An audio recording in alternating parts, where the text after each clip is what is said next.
And it is again a mix of those present in the room and those who are attending virtually from other places and or home, mainly staff. So it's great today to have so many or all of our committee members in the room, apart from Jenny, who has a late apology for this meeting. We also have, as you're aware, a late paper, being the Liability Management and Investment Policy paper, which has been circulated. Have all members of the committee received that paper following our workshop yesterday? Yes. Everyone has. Thank you for that. This will come in under extraordinary and urgent business. As I said, apologies. There is one from the chair, Jenny. Can I have someone move that that apology please be accepted? Thank you, Claire. Seconded, Graham. All those in favour? Aye. Against? Carried. Move to item 2, conflicts of interest. Are there any conflicts of interest in this agenda for any members? I take your silence as there being none. 2A, general business. Are there any minor items of general business that you might like to bring to bear later in the meeting? I take your silence as there are none. Item 3, deputations and petitions. We have received no requests for deputations or petitions. None have been received. We move then to first agenda item, health and safety. Page 10 of the agenda, Matthew Bennett. Thank you. Good afternoon, councillors. I take my health and safety report as having been read. There are just 3 points that I would like to bring your attention to. Page 2, the strategy of, and programs. There's 2 items there, the health and safety survey and health and safety training data that have been, they're still sitting on 20% complete. These have been delayed over the last 8 weeks. But we've also identified these are 2 very important pieces of work, and now that we are regaining a semblance of normality, we will be fast tracking those to get we'll be progressing those quickly. And then on page 3, under lead indicators, corrective and improvement actions, we had an external learning inquiry conducted, and that was, this just highlights for me the value of what we're doing in this space. It produced 7 corrective actions, and while the learning inquiry focused on a piece of work that was going on within zone delivery, these the learnings that we gained from this are invaluable for the whole of organisation, and so tracking those through this improvements and corrective actions approach is going, it just has a massive impact benefit to the organisation. And then my final point to bring your attention to is on that same data set, there's a number of items that are shown as being ready for audit, and aside, that just says that we are now at a point, they've been in place for over 6 weeks, and so now I'll undertake a piece of work where I'll confirm that those have actually been done as we intended, and that they are having the benefit or the effect that we hope for them. Essentially, we found a problem, we put in a step to correct that, and now we want to find out that it's actually working. And so again, it proves a very healthy cycle of learning and advancing ourselves in the space. So on that, I'll open myself for questions. Thank you for that report. Questions from any of our members? Graham first, followed by Megan. In the incidents between 1 April and 30th of April, there's 2 there with moderate actual harm relating to workstation ergonomics. Was that in a home environment, and how can the council look to minimise this risk? Yes, Councillor, both those incidents occurred for staff working from home. I think it is reasonable to say that on this occasion, the speed with which we moved our staff from their principal work locations, being an office, through to working at home was a significant contributor. We have an ongoing piece of work that I expect to see come to fruition reasonably quickly, whereby irrespective of where a person is going to be working, we're going to be very clear on both the quality of workstation that they are supplied, and that it is representative of the nature of the work that they're doing, and that we're monitoring that. Historically, that hasn't been so challenging for us because our staff have principally been working from a location that we provide, but with an increased desire and even need for folks to have flexibility in where they work, we need more sophistication. Can I just ask a follow-up then? I guess the question then comes to privacy and private homes, and so how do we make that value judgment of assessing the work environment? I did a lot of work from my armchair, which was particularly good until my back got sore, and then I had to move to my table and my desk. So it's just how do we, I guess, face that challenge without really imposing ourselves upon people's private residence or places of whatever. Thank you for that question, and I think it's very pertinent. I am a strong believer that we have to have clarity over what is the responsibility of work and what is the responsibility of the individual. I think that there's an open conversation that can be had between us as the employer and our worker, where if they want the flexibility to work from home, we have to acknowledge that, well, that does become a workplace and we need to have some insight into it. So in this piece of work that is progressing, it's being clear on what is the minimum standard that we are prepared to accept. So that relates to the amount of space that they're working from, the ease of access and egress, so that they can get say from their desk outside and something as simple as a fire or whatever it happens to be, that we do have a vested interest in making sure that it is suitable. And I don't think it needs to be necessarily too onerous. I don't think I need to go and inspect somebody's home to see that it is suitable. There's some things where the employee, the worker, can say, I think this is going to be fine. I think the temperature and lighting conditions are going to be adequate. And I think we can have a trusting relationship there. There's other stuff where I talk about the space being adequate, that it has decent access, egress. They could just provide a photo of the space and they're managed and say, that looks great to me.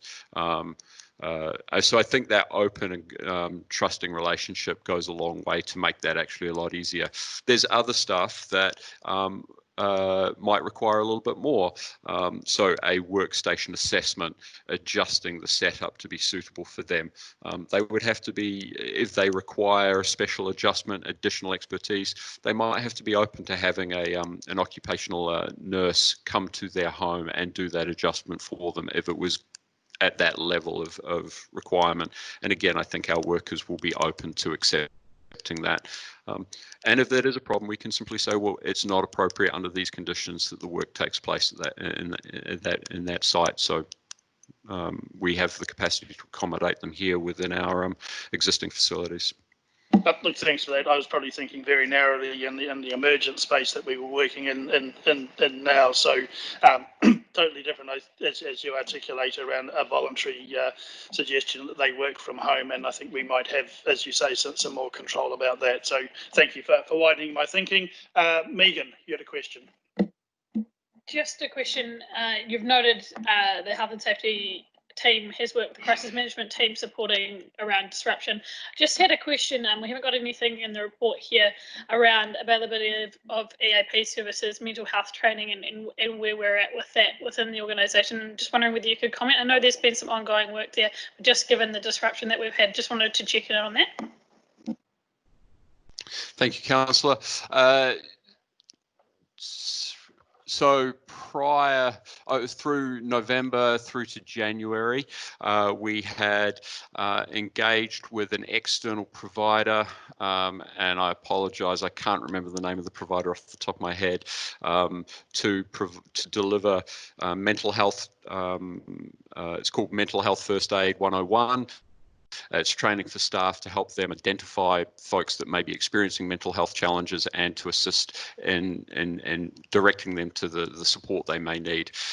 We ran that as a pilot through the tail end of last year and into this year, and we came to a point where we decided it was a good quality product, one that we wished to continue. We had put about 40 people through that course, and we're anticipating putting, I think, about another 45 or so through the rest of this year and making it part of our suite of trainings that we provide.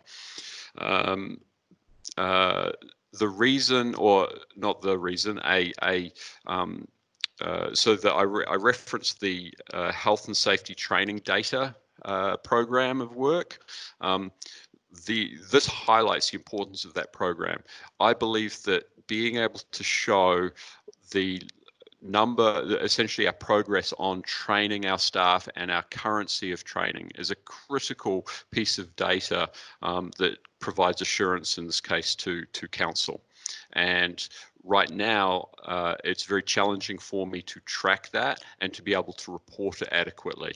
And so while I can talk to you about the numbers that we have done, and that in this case particularly to mental health first aid, the ability to present that as a quantifiable, qualifiable set of data is a piece of work that I'm committed to making happen. In regards to EAP services, we have a contract for a occupational counselling that our staff have open access to, and that is, I believe, well used. And when I say well, I mean that people use it sensibly and effectively. That contract or that relationship is managed through the human resources team, and so it's not information that I receive, but I promote it widely, frequently encouraging managers to encourage their staff to use these services, and so I believe it is invaluable, and it is a massive benefit to the organisation. Thank you,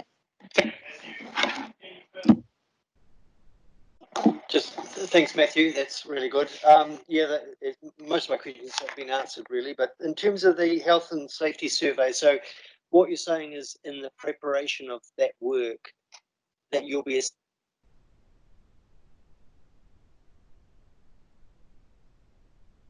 here in the office, say, as well as a home-based workplace as part of the survey.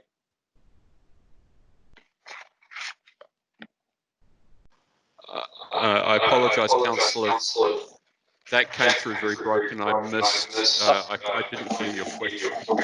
Okay, so I'll just ask again, Matthew. The health and safety survey that you're planning on undertaking, or that you sort of started, what you're saying is that survey will both deal with places that are, say, people working in the office here in Environment Canterbury, as well as their workplace environment. So you'll sort of be able to advise on issues related to both workplaces.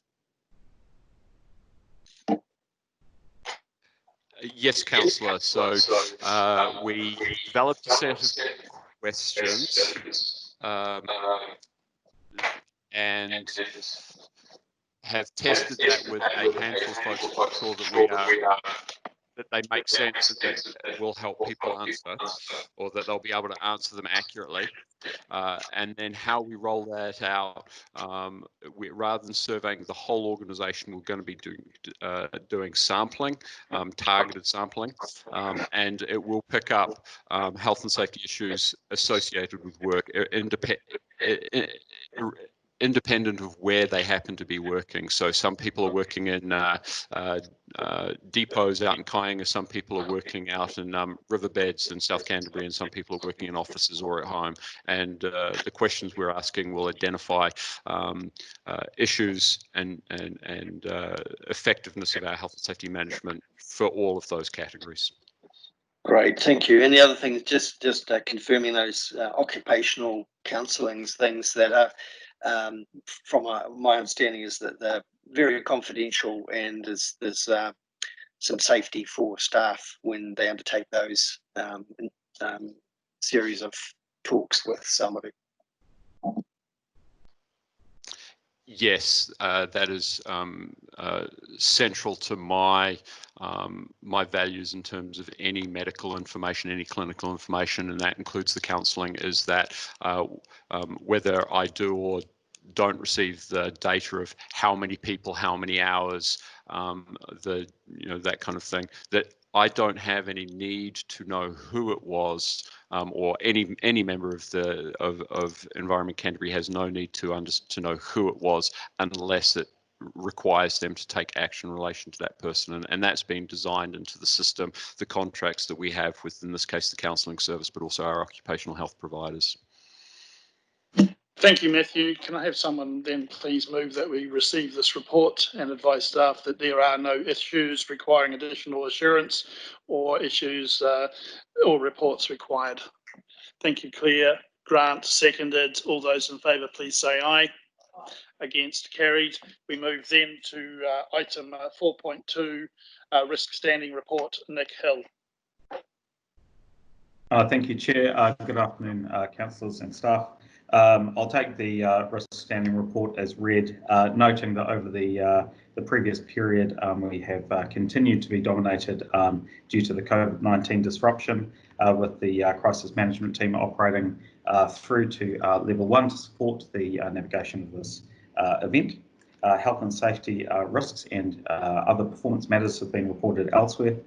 I'd also like to note the development of an internal audit plan forecasting to the next 3 years will be presented for approval at a later date, and we also have an upcoming workshop scheduled to go through 101 on risk, our risk policy and framework with you.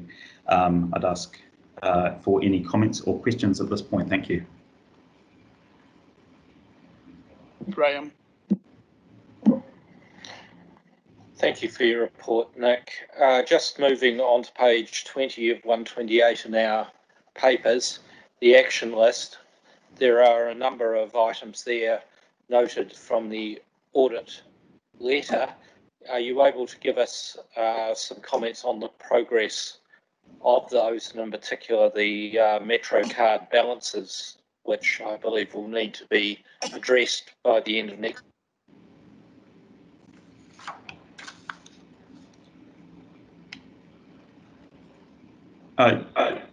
Yes, I can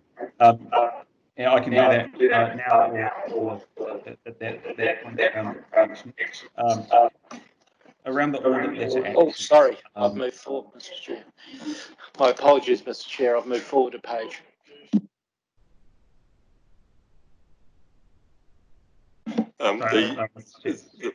The risk workshop that Nick has referred to, we're struggling to get time in the agenda, the briefing agenda for you. So what we are planning to look at is to do a risk 101, noting that there is a number of new councillors on board. So we'll do the risk 101 and explain the framework to you and give you some feedback on that. I think in previous briefings you've seen the current risk profile that the previous council has identified, and we'll bring that the the risk workshop and identifying risk and confirming whether they're still relevant. We'll bring that back to you later on when we have a slot in the briefing. We want to spend a bit of time with you on that. That's okay. Thank you.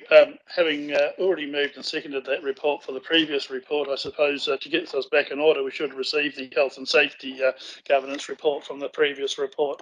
Our secretary will get things in the right order. Could someone please move that we receive the health and safety governance report? Thank you, Grant. Seconded by Graham. All those in favour? Aye. Against? We are now back on track. We are now at point 5. Point 1, the Performance Audit and Risk Committee Park Report. Nick Hill again, and continue, please. Thank you, Chair.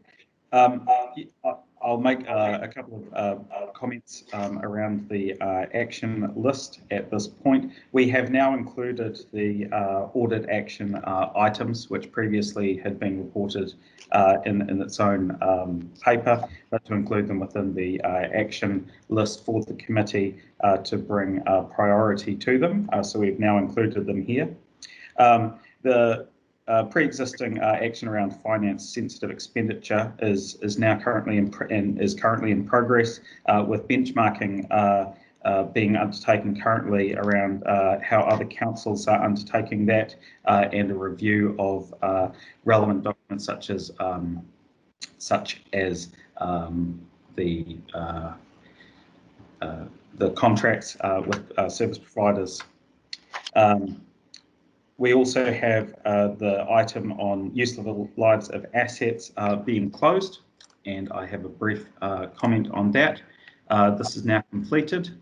So a review of the useful lives of assets and the existence of fixed assets were confirmed via a series of fixed asset stock takes, and as a result there have been 355 low value fixed assets that have been disposed of at nil net book value, around a little over $78,000 written off due to the assets no longer being in use. Catherine Harbour may be able to take any follow-up questions on that. With regards to MetroCard credits and expired balances, I don't have a specific comment on this point at this point.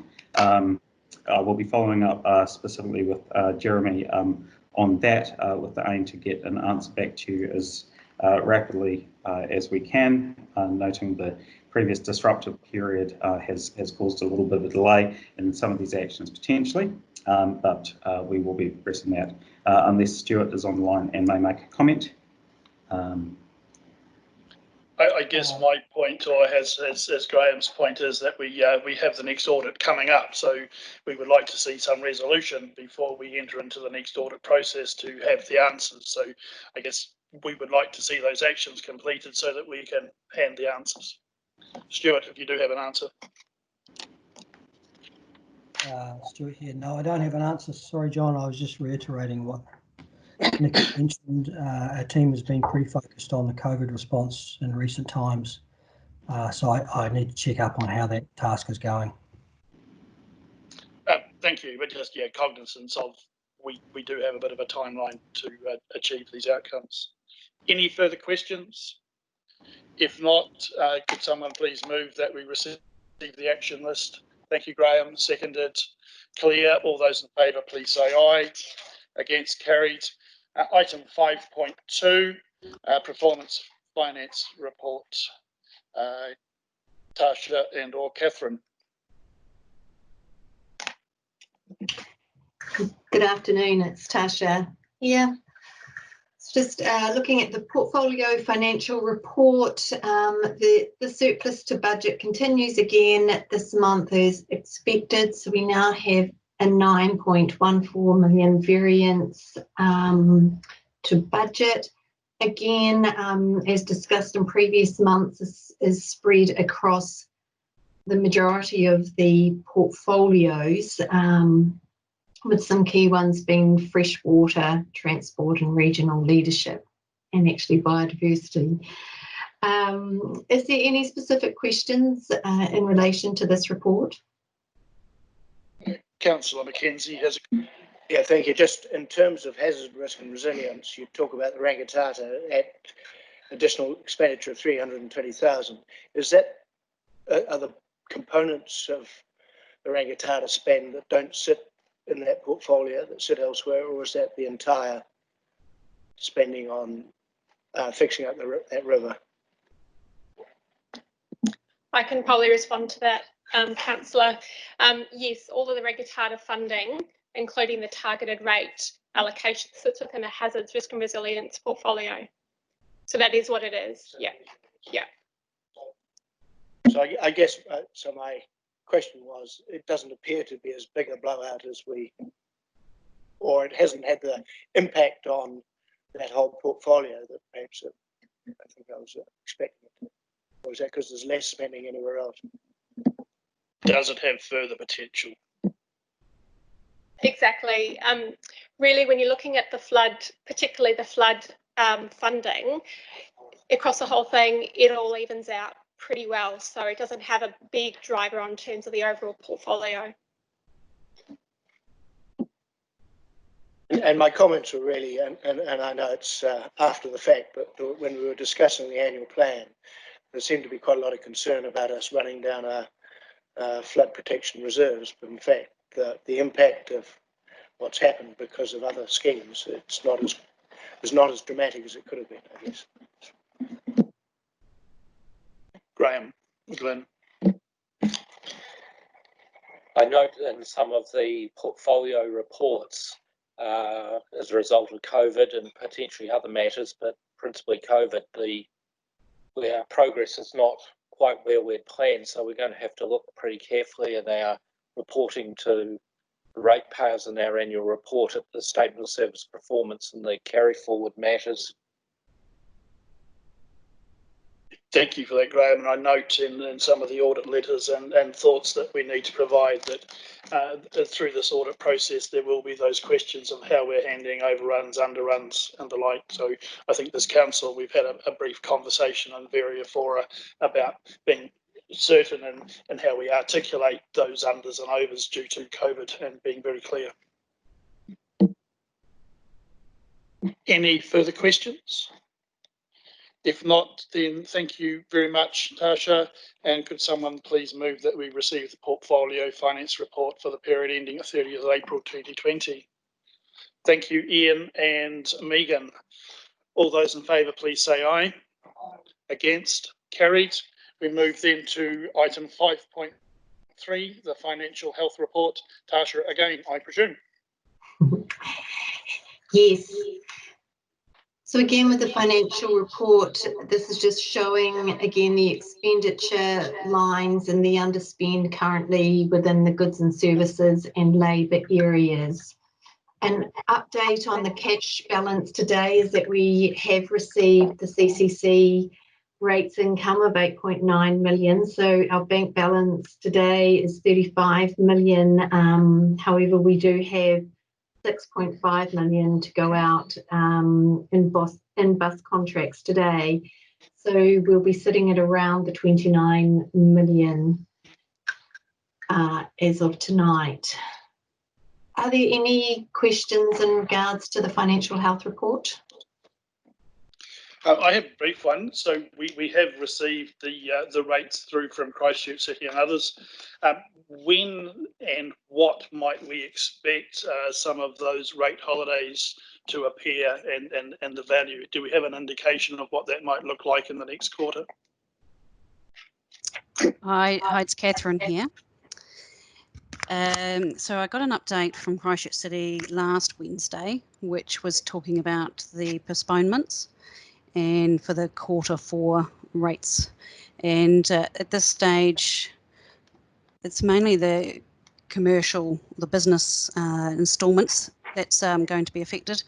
And that's looking like $5.5 million that is being postponed on the business side, and on the residential side, $655,000. Now, remembering that's CCC and ECAN rates, so our share would roughly be around 850,000 postponed in the way would we receive our rates.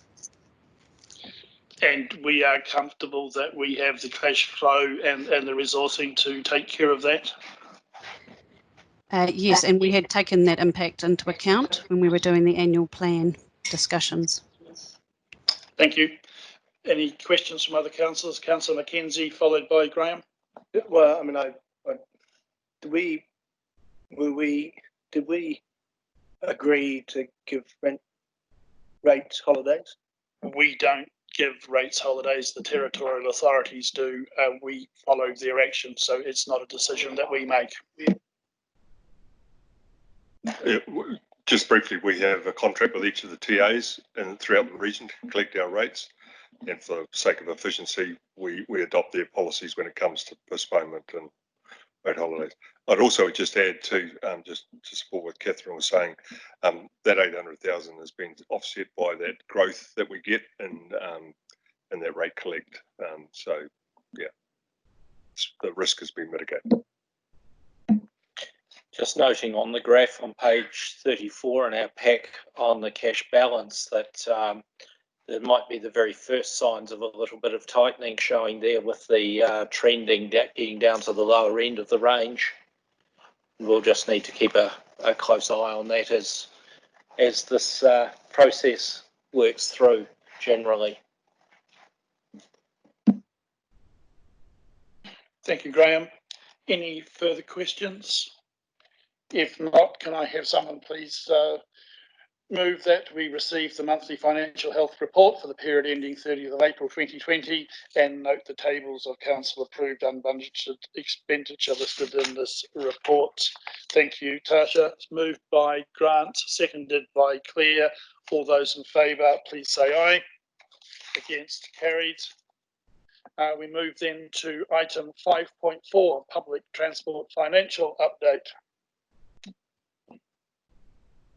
And Stuart. Good afternoon, councillors. I'll take the report as read. The key focus for April has been the COVID response as we went into level 4 at the end of March. So the majority of April, with the exception of a few days at the end, has been an alert level 4 status, which resulted in a significant downturn in patronage on our network. When we entered level 4, we dropped to 4.5% of normal patronage. And when we came out of level 4, we were around about 10% of patronage. During level 4 and level 3, government via the NZTA have underwritten all the fare loss across the country for public transport. So there is no financial impact to Environment Canterbury as a result of that patronage decline for the month of April.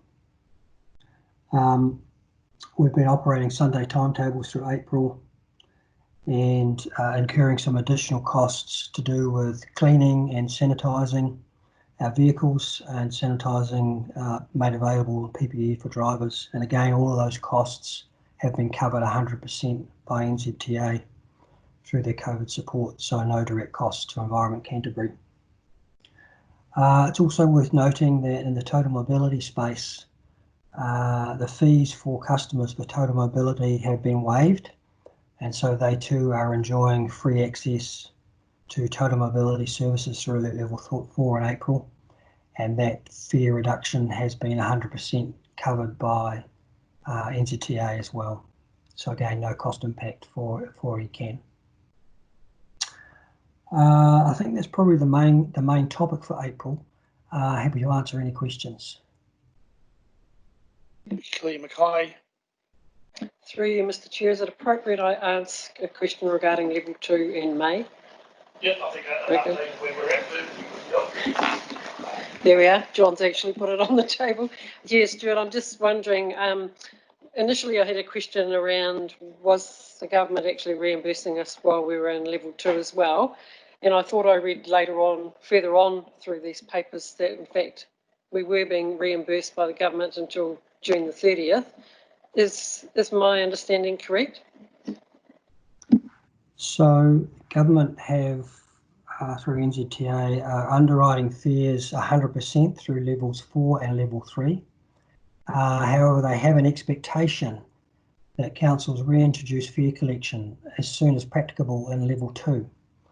So we are going through the process of planning to reintroduce fare collection this month.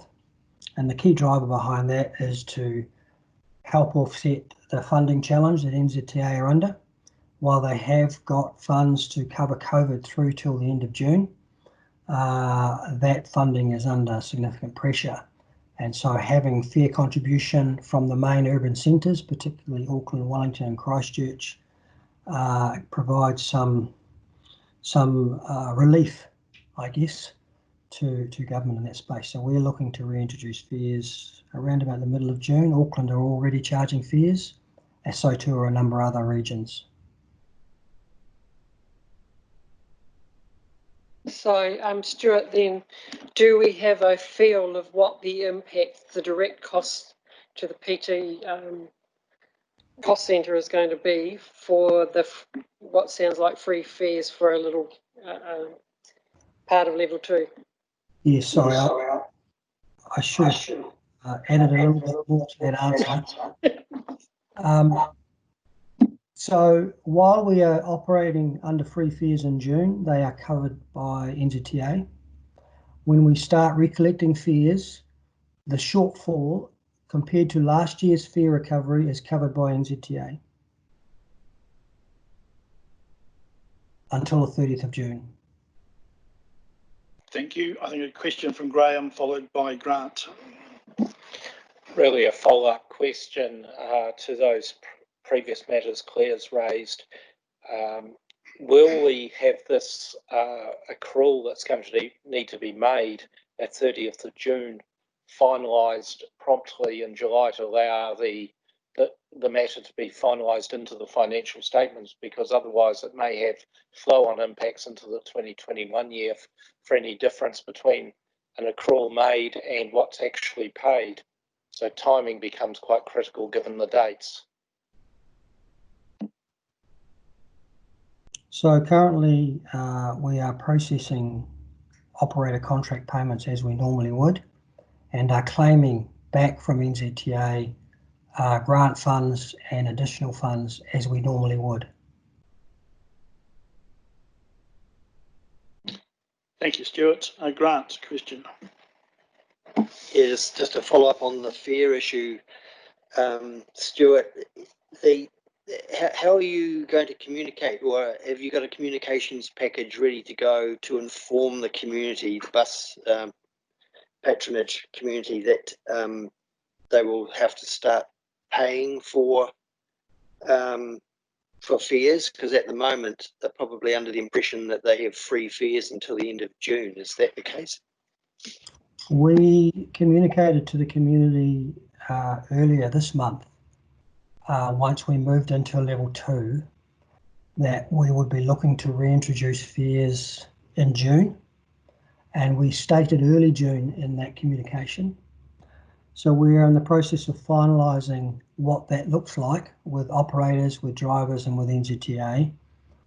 And then next week we will be communicating the entire package process and makeup of fare reintroduction and the date on which it will start from next week.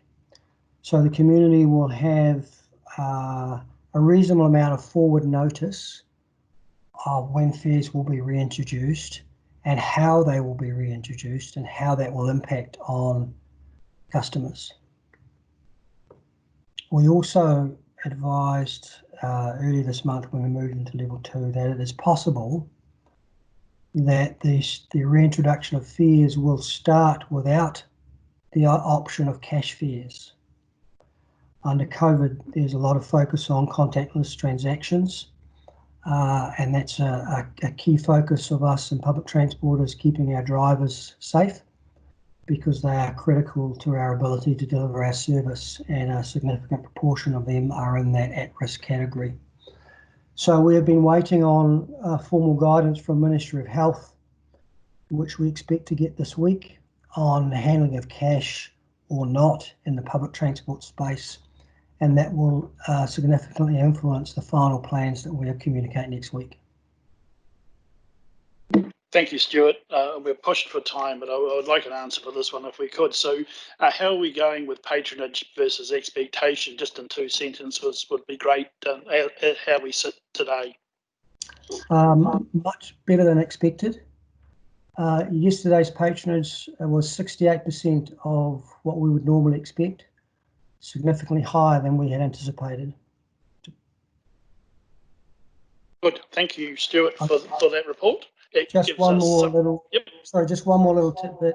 In Timaru, yesterday we were 131% of patronage, driven by the My Way product. You provide a wonderful service, even if it is for free. We just need to make a profit out of it, and we'll be good. Thanks, Stuart. Wonderful report, and it's great to see that we are starting to see that growth in patronage, which meets a whole bunch of our targets, whether they're societal, climate, or whatever. So really pleasing to see that. Thank you again to your team for what you're achieving through these quite torrid times.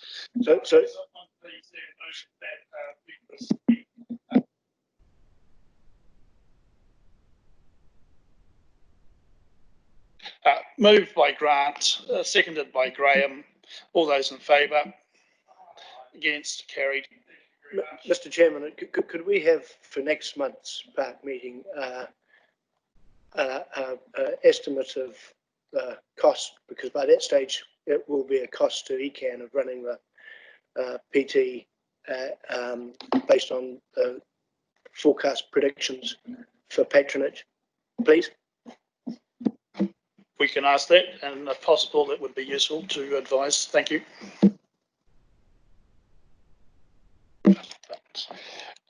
6, performance, civic assurance annual report.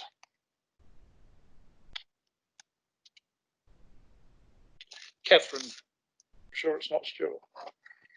Mute. So this is just tabling the annual report that we get from Civic Financial Assurance, which is one of our investments on our balance sheet. And in our last annual report, it was 244k investment. So during the year, we did get that special dividend due to the sale of their Civic Assurance house. And so it's just for your information, this report. Thank you for that. Graham has a question. The net asset backing for the shares, if you analyse the accounts, 142,000.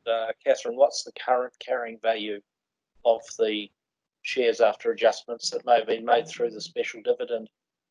So it's looking like in our annual report for the 19-20 year, around 143k would be the investment.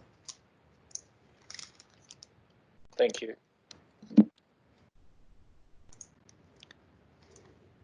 Any further questions? If not, thank you for that report, Catherine. Have someone please move that we receive the Civic Finance Services Limited annual report for the year ending 31st December 2019. Megan and Claire, all those in favour, please say aye. Against? Carried. Another question. When we receive a off-budget item of capital income, as we have just done on these shares, where does that sit and how is that tagged? So it's in other revenue under corporate costs. So we don't sit there on a capital fund? Oh, sorry, the other side of the transaction is the balance sheet. So it changes the balance sheet investment figure. The right people are nodding and shaking her, so I understand the answer. Thanks. Thank you. We move then to item 6.2, annual report audit plan, 30th of June 2020. Catherine again. So this is a roundup of all the documents relating to the audit that we're about to start. And also it gives the following 2 years as well, the fees or the structure of how the audits will be undertaken. So there's a couple of letters that need to be signed, and so we're just asking that you recommend to council for those to be signed. Also, the plan gives you the details of what the auditors are going to be looking for and what our responsibilities are.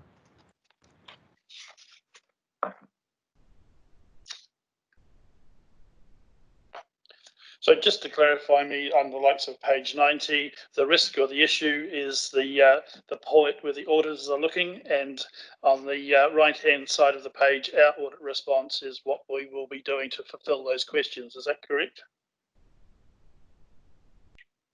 That's correct. And we spoke to the auditors yesterday. We will be doing a note in particular, new note, which will be talking about the impact of COVID-19 on our financial year. And the other risks and issues have been on this plan from the prior year, so they're no different from the prior year, and we'll be arranging information for the auditors as part of the audit on those issues. Do we have any specific issues we might have concerns with? Are we happy with what was? I know it's a leading question. We are happy with what we have in front of us and what they will be looking at. Yeah, the comments from the auditors are that, you know, we are very well organised at our annual report time. The information, we know what they require us to prepare, so we have our folders and our information already, and the also the response is a lot of the information is repeated each year. So, for example, we are obliged to complete a going concern statement to say assessment to say that we're going to be a going concern. So literally we'll be putting a new date on the top because we don't feel there's any concerns in that. We will be looking at our building and the obviously whether there's been any impairment on our building asset, but again that's, you know, routine. We do that every year. Thank you, Catherine. Graham has a question or two. Three, I think. Firstly, comment that the documentation that the council's being asked to sign, in my opinion, as a previous auditor, is actually all compliant, and I see no reasons or risks for within those documents for the council going forward and signing. With regard to the timetable, one of the things I saw at the end of the timetable post sign-off was receiving the audit management letter. In my experience as an auditor of public list companies, it would be normal for at least a draft of that document to be available for the council and the park committee to understand before they are recommending through as to what are the issues, what are the unadjusted errors, and those sorts of matters. So perhaps Catherine just clarify that matter with the auditors, because that would certainly be my expectation there. I'll come back to the third when you've answered. Yes, Graham. So that particular document is more of a continuous improvement document. So it doesn't have the audit adjustments as per se. It talks about what areas, those actions, for example, those are the improvement areas. And so we have literally the whole year to clear those actions, and potentially some of those actions or recommendations are beneficial ones, which all of ours were, and so therefore you know, the council can decide not to do those continuous improvement actions if they believe they won't be beneficial. Yeah, so the auditors will come along to the council meeting and advise of any issues within the audit, so you will, and you'll be aware of what those issues are, or any concerns that they have. And the final question was regarding the COVID disclosure notes, and just checking you are aware of all the guidance that's coming out both for preparers of financial statements and auditors in this area, and if you aren't, please reach out to me and I'll provide it. Yes, and exactly yesterday I asked the question, what exactly are they looking for, and what the auditors this is, what information would like to see. Have they got there are some balance sheets that have been completed recently, some audits. So is there some examples that we could, you know, best practice examples that we could use? So it will be a and it'll be different for each council, but yeah, we will be looking for some guidance from the auditors as to what they're actually wanting us to write. I could provide you with some of the guidance that's been floating around. I'll do that offline. Thank you, Graham. Any further questions? Chair Mackay. Thank you, Mr. Chair. Just one point of clarification, I guess, for my own benefit. Is it a normal process that we actually sign up the auditor for 3 years at a time? I was going to actually go back and look 3 years ago and see whether we did. It seems to me that, if, you know, do you get an option to ever change the auditor? We've talked about that quite a bit at the regional council's corporate SIG, because there is some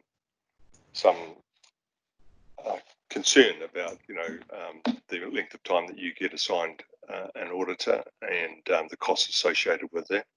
It's no longer something that we can negotiate to any great extent.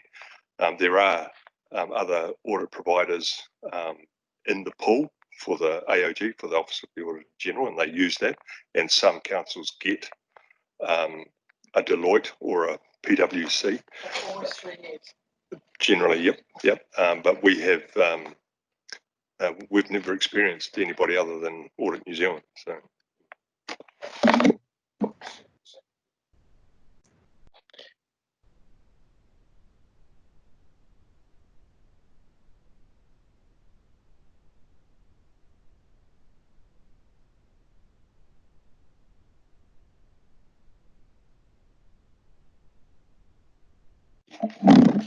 As a former Office of the Auditor General approved auditor, I can speak to the process, having done it many, many times myself from the other side of the fence.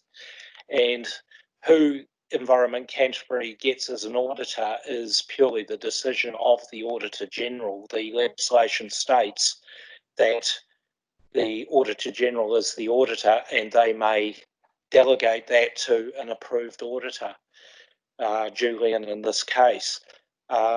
So there is really no other say. However, if you go and talk to the Auditor General and there are specific matters or concerns, then they may entertain that. As far as the cycle goes, it is definitely for 3 years, and they've got to predict the fees in advance, and thus there is the section that's in there about unanticipated items. So that is the way that it works. So in doing so, Graham, does the Auditor General vary the actual assigned auditor within those 3 years? Sorry, I jumped across you slightly. Their policy is to keep reasonable consistency, and they do rotate the assigned auditor. So of more importance would be to understand who is the assigned auditor for Environment Canterbury, and in this case it's I believe it's Julian, isn't it? There, and how long has Julian been doing it, and should there be a rotation at that level would be the more interesting question to ask. And I don't have that information, but Catherine may have a feel for that or be able to report back. Normally they last about 5 years. So we had Bede Kearney, he was a year before me, he's been there 4 years, and we've had Julian, I think Catherine for the last 3.5 years. So we've got Julian for another 1.5 years, I would imagine. But they try to, 5 years is about the max, I understand, because they don't want you getting too cozy. That's correct. Yep. I could say that the NZX rules indicate that there should be an auditor rotation at 5 years.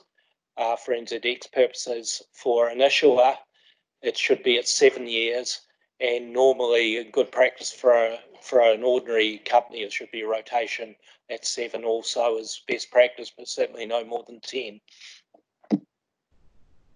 Thank you for those clarifications, and thank you for the report, Catherine. Can I have someone then please move and second that we receive items 1 to 5 on this agenda paper 6.2? Thank you, Graham and Claire. All those in favour, please say aye. Against, carried. We'll move then to our late paper, which is the paper on liability, correct? Catherine?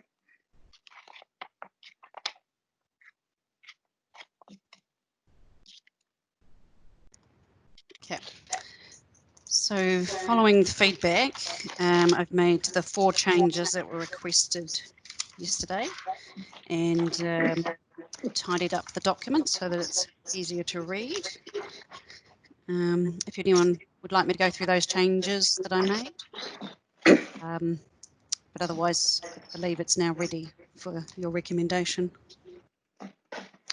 I think everyone has had a reread of the paper and there have been positive comments as to how clean and tidy they look. So I think we're happy with what has been presented. Just for the record, I note that we workshopped the paper yesterday with staff to tidy it up. So we are all aware of what is in the paper, and that bringing it forward today is to ratify it and move it forward if we can. So if I could have someone please move that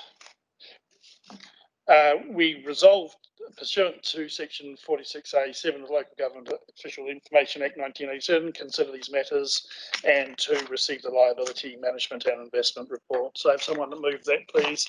Thank you, Megan. Seconded by Grant. All those in favour, please say aye. Against? Thank you. There's a recommendation within, so it's receiving the paper, then there's a recommendation on the paper. Which one is that? Can just is it that one here? This one. And further recommendation to council that the council approves this revised liability management investment policy. We have someone move. Thank you, Megan. Seconded by Claire. All those in favour? Aye. Against? Carried. Thank you for that. We now move to public excluded. Get my pieces of paper back in order. Go through the correct process.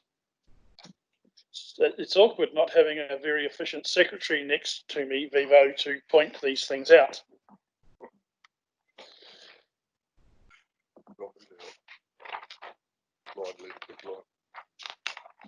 Okay, so item 7, exclusion of the public. The recommendation to go to public excluded is on page 127 of the agenda. And the reasons are indicated there. That the Kaienga infrastructure expenditure report, and the good reason being that it is sensitive information. Can I have someone please move that we go into public excluded? Thank you, Claire. Seconded, Megan. All those in favour, please say aye. Against? Carried. Thank you. We are now in public exclusion. Could I ask that we ensure that the recording is stopped or not further broadcast